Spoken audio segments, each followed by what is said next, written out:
राज्य महिला आयोगाच्या अध्यक्ष रुपाली चाकणकर यांचा काल राजीनामा झाला आणि बऱ्याच जणांना वाटलं चला आपण जिंकलो.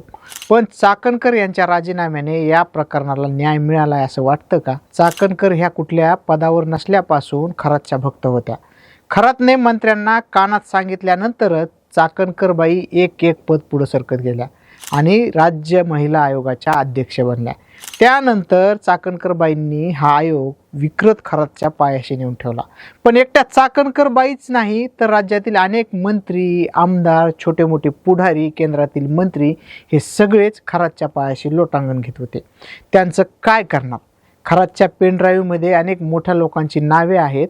खरातचं उष्णोज्ज्वल पिऊन जी मंडळी तराट होत होती त्या सगळ्यांची नावे महाराष्ट्रासमोर यायला हवीत. एक राजीनामा घेतला की जनता शांत होते. रुपाली चाकणकरचा राजीनामा आपला विजय झाला यातच गुल ठेवण्यासाठी आहे का? चाकणकरांचा बळी देऊन बाकीचे राजकारणी सही सलामत राहिलेत का? हेच आपण या व्हिडिओत समजून घेऊ.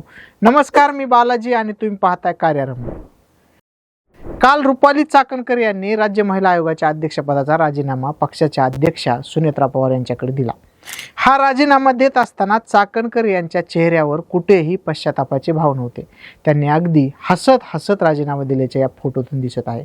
पण पुढचा नंबर कोणाचा यावर देखील जनतेने आवाज उठवला पाहिजे. एकनाथ शिंदेंच्या शिवसेनेचे माजी मंत्री दीपक केसरकर हे देखील खरातचे सर्वात मोठे दुसरे भक्त होते.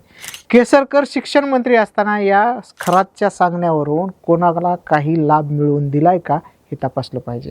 शिंदे यांनी सुरत गुवाहाटीचं बंड केलं तेव्हा त्यांचे प्रवक्ते म्हणून दीपक केसरकर फारच मिठू बोलत असायचे. या बंडात सहभागी झालेल्यांना केसरकरांनी उष्णोज्ज्वल पाजलं होतं का हे देखील आता पुढं आलं पाहिजे. कारण हे बंड जेव्हा सक्सेस झालं त्यावेळी ह्याच दीपक केसरकरांनी एकनाथ शिंदेंना खरातचं दर्शन घडवलं होतं. शिंदे खरातचा आशीर्वाद घेऊन या राज्याचे मुख्यमंत्री कसे बनले ह्याचं खरं मार्केटिंग दीपक केसरकरांनी केलं. तेव्हापासून खरातचं वलय प्रचंड वाढलं. त्यामुळे या प्रकरणात दीपक केसरकर यांची देखील SIT कडून सखोल चौकशी होणं गरजेचं आहे. जेवढ्या रुपाली चाकणकर दोषी तेवढे दीपक केसरकर हे देखील दोषी आहेत.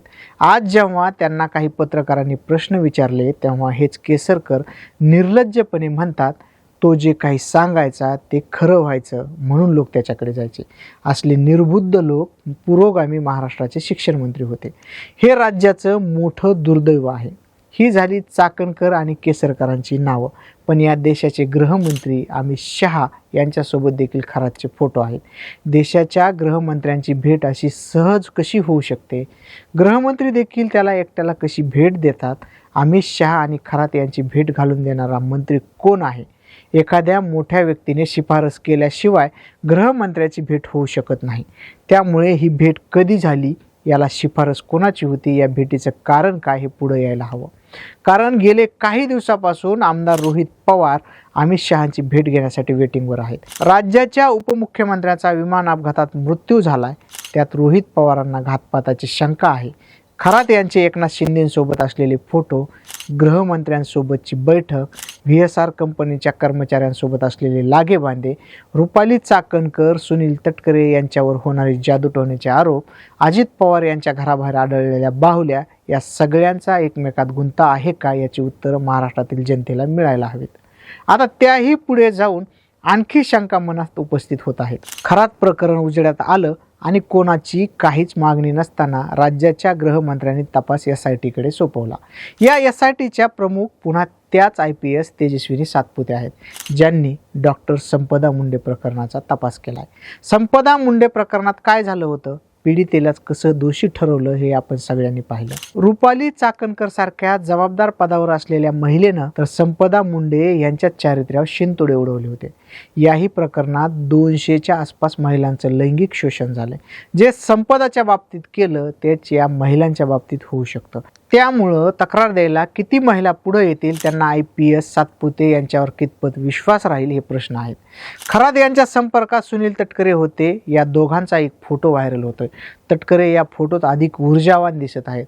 या भेटीतच जणू त्यांना एखादी शक्ती प्राप्त झाली होती असं दिसतंय. खरातच्या मंदिरात जयंत पाटील देखील जाऊन आलेत. जयंत पाटील जलसंपदा मंत्री असताना या खरातच्या संस्थेला त्यांनी पाणी वापराचं टेंडर दिलं होतं.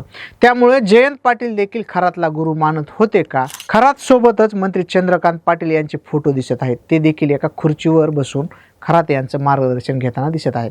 खरात सोबत धनंजय मुंडे आणि इतर काही जणांचे फोटो आहेत. एका फोटोत खरात मुख्यमंत्री देवेंद्र फडणवीस यांच्या शेजारी खुर्ची टाकून बसलाय. ह्या फोटोबाबत फडणवीसांनी देखील खुलासा करणं गरजेचं आहे. एका फोटोत तर मुख्यमंत्री एकनाथ शिंदेच्या बाजूला दीपक केसरकर, श्रीकांत शिंदे आणि त्यांच्या पुढं खरात यांना मार्गदर्शन करताना दिसत आहे. याचाच अर्थ दीपक केसरकर यांची खरात प्रकरणातील पाळेमुळे प्रचंड खोलवर आहेत. मागे एकदा खासदार संजय राऊत यांनी खळबळजनक आरोप केला होता. ते म्हणाले होते मुख्यमंत्र्यांच्या निवासस्थानी रेड्याची शिंगे पुरली आहेत.